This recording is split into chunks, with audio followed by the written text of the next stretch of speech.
I'm Andrea Norfolk with Shoreline Destinations, and I'm here in St. Vincent. I just got off the plane and I wanted to get a video of my suite here at Sandals Saint Vincent. This is the Lady Palm Club Suite with media room. So this is a very cool area for couples to hang out. St. Vincent does get some rain, so it's neat that they've incorporated this. So if you have a rainy evening or a rainy day, you can come watch a movie, do movie night. If it's not a media room, you can also get a fitness room. So that area would have some fitness equipment for all you fitness buffs. So you could choose between a media room or a fitness room.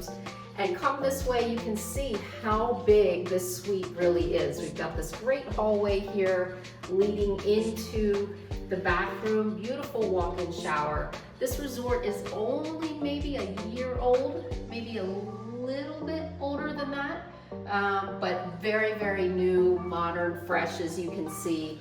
And then we come in here to the main bedroom area, great size bedroom. All of the beds here are king beds because Sandals is couples only. So people get very confused. It's not for singles or friends. If it is friends, then it's gonna be two people sharing a king bed. Oh my gosh, okay, my concierge is here, but you can come step outside, see how beautiful the view is here. Great soaking tub on the balcony. And I can't wait to spend the next few days exploring this beautiful resort and exploring the island. Absolutely stunning.